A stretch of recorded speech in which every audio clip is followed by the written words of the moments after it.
बिस्मिल्लाहिर्रहमानिर्रहीम अस्सलाम वालेकुम एवरीवन। आज से मैं एवरीडे साइंस की सीरीज़ शुरू करने जा रहा हूं, जिसमें मैं जो मोस्ट रिपीटेड एवरीडे साइंस के एमसीक्यूज़ हैं उसको डिस्कस करूंगा।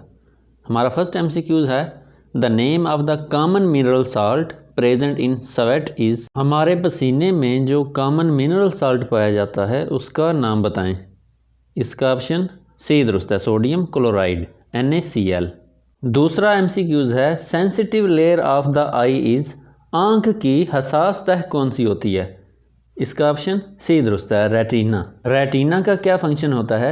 रेटिना लाइट को इलेक्ट्रिकल सिग्नल्स में कन्वर्ट करता है, फिर आपकी ऑप्टिक नर्व वो इलेक्ट्रिकल सिग्नल्स दिमाग तक पहुंचा देती है, फिर दिमाग वो तस्वीर बनाता है जो आप देख रहे होते हैं।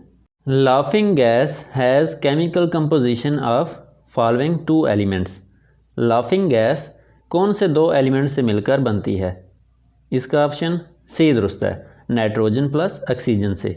इसका केमिकल फार्मूला है N2O2, जिसको नाइट्रस ऑक्साइड बोलते हैं। The instrument which measures very high temperature is. वो कौन सा इंस्ट्रूमेंट है जिससे हम बहुत ज़्यादा टेम्परेचर को मेजर कर सकते हैं? इसका ऑप्शन डी दुरुस्त है, पायरोमीटर से। जबकि मैनोमीटर से हम किसी भी चीज़ का प्रेशर मेजर करते हैं और क्रोनोमीटर से टाइम को मेजर किया जाता है। The science which deals with the study of manners and customs of people is.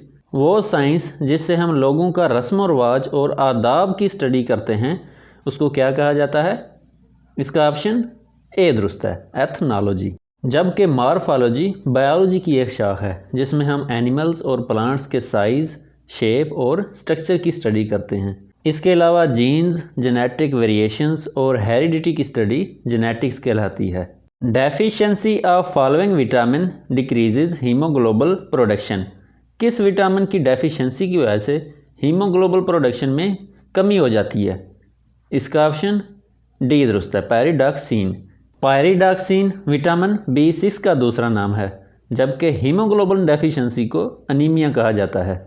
इसके अलावा देखा जाए तो बायोटिन विटामिन B7 का दूसरा नाम है, और थायामीन विटामिन B1 का नाम है, और नियासिन विटामिन B3 का नाम है। ये सब विटामिन B कम्प्लेक्स की टाइप्स हैं। Hygrometer is used for measuring the. Hygrometer किस चीज़ को मेजर करने के लिए इस्तेमाल होता है? इसका ऑप्शन सी दुरुस्त है, ह्यूमिडिटी ऑफ एयर, हवा की नमी को मेजर करने के लिए। अगर मिल्क की डेंसिटी को चेक करना हो तो उसके लिए एक इंस्ट्रूमेंट लैक्टोमीटर यूज़ किया जाता है। अगर स्पेसिफिक ग्रेविटी ऑफ लिक्विड्स को मेजर करना है तो इसके लिए इंस्ट्रूमेंट हाइड्रोमीटर यूज़ किया जाता है। Bronze is an alloy of. Bronze किन दो एलिमेंट्स से मिलकर बनता है? इसका ऑप्शन सी दुरुस्त है, कॉपर एंड टिन से। अलॉय कहते हैं एक ऐसे एलिमेंट को जो दो या दो से ज़्यादा एलिमेंट से मिलकर बना हो। The most splendid and the most magnificent constellation on the sky is. आसमान पर सबसे ज़्यादा खूबसूरत और सबसे ज़्यादा शानदार कॉन्स्टिलेशन कौन सी है? इसका ऑप्शन ए दुरुस्त है, Orion.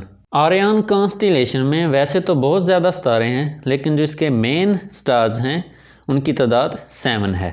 The position of earth in its orbit when it is at its greatest distance from the sun causing northern summer is called. ज़मीन की अपने ऑर्बिट में वो पोजीशन जब ज़मीन सूरज से सबसे ज़्यादा फासले पर होती है और जिसकी वजह से नॉर्दर्न समर काज होती है, उसको क्या कहा जाता है? इसका ऑप्शन ए दुरुस्त है, एफिलियन। और अगर ज़मीन सूरज से सबसे कम फासले पर हो तो उस पोजीशन को हम पेरिहिलियन कहते हैं।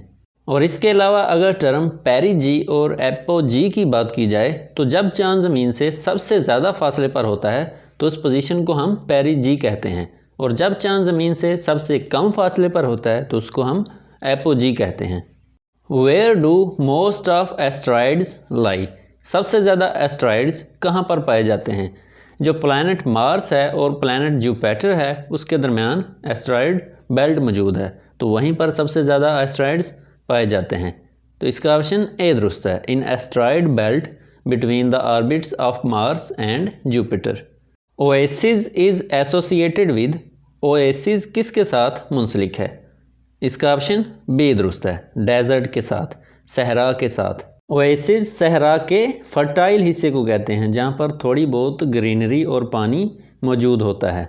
दुनिया की सबसे बड़ी ओएसिस अल अहसा ओएसिस है जो कि सऊदी अरेबिया में वाक़या है, जहाँ पर खजूरों के बहुत ज़्यादा बाग मौजूद हैं। The fruits without seed like banana are called, वो फ्रूट जिनमें बीज नहीं होता, सीड नहीं होता, जैसा कि बनाना, उन फ्रूट्स को क्या कहा जाता है? इसका ऑप्शन सी दुरुस्त है, parthenocarpic fruits. Animal which captures and readily kills living animals for its food is called, वो जानदार जो कि जानदारों का शिकार करता है और उन्हें मार कर खाता है, उसको क्या कहा जाता है? इसका ऑप्शन सी दुरुस्त है, प्रीडेटर।